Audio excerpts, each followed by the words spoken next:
we have completed all the practical part and the theory part of break-even point and profit volume analysis. Today we'll be beginning a new theory topic called as limiting factors. Let's just focus on that word limit. Limit means something that is stopping, right, or hindering or pausing some kind of performance. Yes or no? So here we are talking about the limiting factors in perspective of a company or a factory. Let's understand the meaning. What is limiting factor? Limiting factors are also known as the key factors or the principal budget factors or even governing factors which put a limit to a capacity. Right? I just mentioned limiting is what? Stopping or pausing, or something is hindering the capacity of an organization and stand in the way of accomplishing a desired objective or prevent unlimited profits. Now, as the meaning explains over here, limiting factors refers to any of those activities that acts as a hindrance. What is it hindering? It is hindering the accomplishing of an objective, right? Now, the objective can be, manufacturing 100 units per day, but you're not able to manufacture 100 units of a day because of a machine failure or machine breakdown. So that machine breakdown is termed as what? Limiting factor. Okay, or you don't have enough demand in the market, right? So these activities or hindrances are termed as limiting factors or governing factors. Okay, so they also prevent unlimited profits. So in case you are able to fix this hindrance or fix this issue, then definitely you would allow or you would earn profit. If you can look at that picture over there, see, there is much enough place still for the water to be filled in the in the tunnel over there, right, or in a container, but there is some part of leakage that is not allowing the container to be full. Okay, so whatever the leaking that it is caused will be termed as limiting factor. The leaking is actually putting a limit to the capacity of the container. Clear? Let's understand few examples. Now, few of the limiting factors in a day-to-day business organization can be shortage of material, right? Shortage of material because of there's no proper quality of material, right? Or there is or you could not afford it when it was rightly available in the market. Yes or no? So these can be one of the reasons for shortage of material. Second is shortage of labor. Now, shortage of it can be skilled labor, unskilled labor, right? Because they can be because you're not able to pay sufficient wages or compensation for the labor. That is why you're not getting labor. That can be one of the reasons, right? Or you're not able to get proper professionals for your company, right? Professionals, otherwise called as skilled in a particular expertise, skilled in a particular subject matter. Shortage of plant capacity, that means you have to purchase additional production machinery, or the contracts you're not able to get in order to purchase the right machine equipment that is required for efficient production or manufacture. There can be lack of demand, right? That is because you are not able to advertise properly. Your advertising methods are very inefficient. Shortage of finance, that's a common and the most limiting factor that you can find in every organization today, correct? Either there is shortage of finance, or the available finance you're not able to use it properly. There's shortage of okay, the topic is just repeated over there. So these are the few examples of limiting factor. Now the next topic says reducing the effect of limiting factors. So once we have identified what are the limiting factors, our next focus must be what? Reduce the effect. Okay? Having identified, the business has to take action in reducing the limiting factors effect, right? How do I reduce? I neither search for an alternative, right? Or a solution to improve the levels of activity and profitability. Now, in our day-to-day business or in our market or industry, once a limiting factor effect has been reduced, let's say you identified a limiting factor, you provided a solution for it and fixed it. After that, another limiting factor will come into picture, right? So such limiting factors are recurring in nature. That means you fix one issue, there's another issue in another department that arises. Okay. Now, because this is constantly existing, businesses have to constantly work towards identification of factors and fixing these factors. Let's say if there are no limiting factors at all, then definitely every company will go on to become a multinational company, or the profits are going to be multiplying every year, right? But that's not the case in reality. You fix one issue, there arises another new issue over there.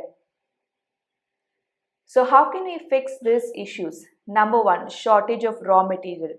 You have to definitely search for alternative sources of raw material. If supplier A is not available, look for another option, right? Maybe from another city, maybe from another state, right? You have to look for alternatives. Reduce the dependency on a particular raw material by changing product design and therefore raw material requirements.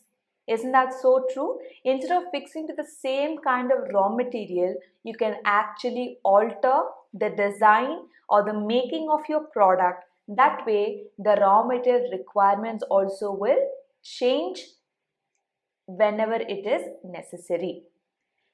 Second, shortage of skilled labor. Now, recruit skilled labor by giving incentives for skilled labor to move to the company, right?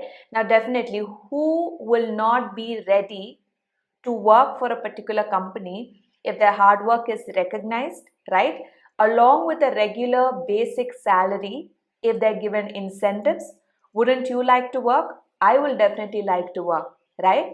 So if an employee's hard work is being recognized and appreciated and given incentives and bonuses, definitely that employee will be giving his best of best to the organization.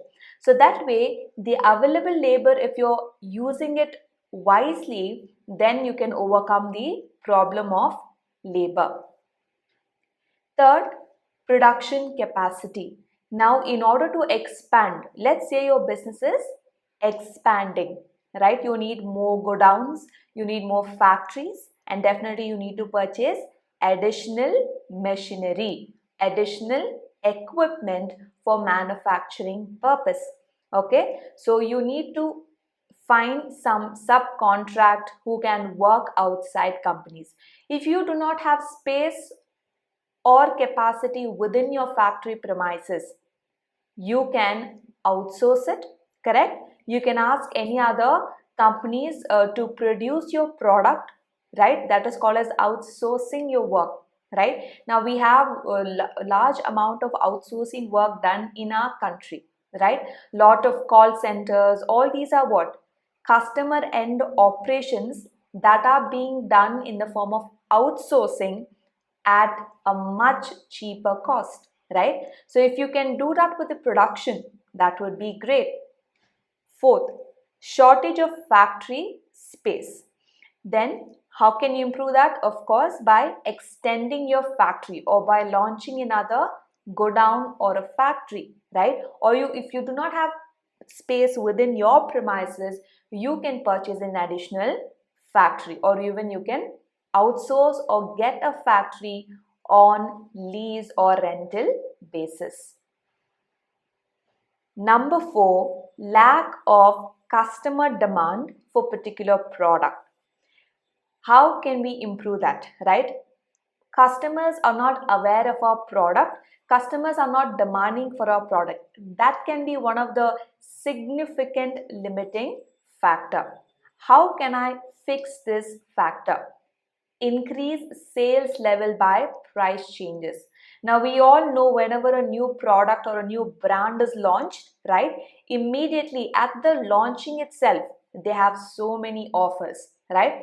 That would definitely boost your sales, right? That's another trick to increase your sales and also become a known brand among the customers or among the market. Clear? Advertising campaigns or giving sales incentives to staff or a customer, right? So you have buy one on one or buy one get one free, right? These offers attract customers to buy our company products or even encourage your sales staff, right? I'm sure that's marketing or sales is the most challenging because you need to talk to people and convince them to buy your particular product.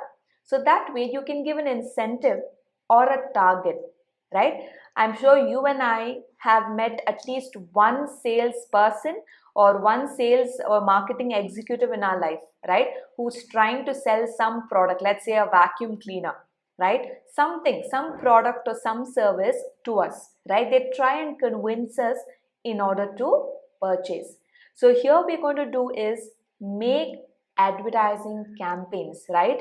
People have to know that your company exists and your company manufactures certain product or renders certain kind of service. Clear? And you need to give definitely incentives to the sales executives because it is a definitely challenging job.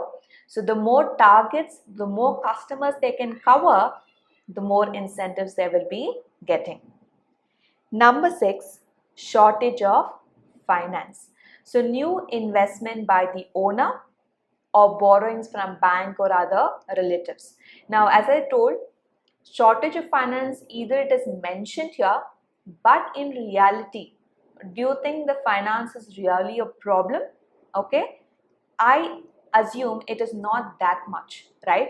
Because there is enough sources to raise your capital, right? The normal ways where we raise as equity, debenture, or a bank loan, right? We still have more wider options. We have venture capitalist, right? We have IDBI banks where they specifically focus on businesses or entrepreneurs by providing them the capital or financial support. So you can go to those sources where you can raise your capital at ease, correct? So either owner can put in more capital, or the other option is, of course, you borrow from public or you borrow from family or you borrow from the financial institutions that serve for the purpose of development of various businesses. It is a um, short businesses, I mean to say, your business is small scale or it is a medium scale or even it is a tiny industries, right? Or any such, right? Irrespective of the scale of businesses that you're doing, there are financial institutions who are specialized in providing financial support. So the last shortage of finance issue can be solved through this medium, right? So today we have studied about what is a limiting factor, right? We have understood what are the various examples where we can face the limiting factor in our business. We understood how important it is to reduce the effect of limiting factor, and we understood that through these steps, shortage of raw material, shortage of skilled labor, shortage of production capacity, shortage of factory space, lack of customer demand for particular products, shortage of finance.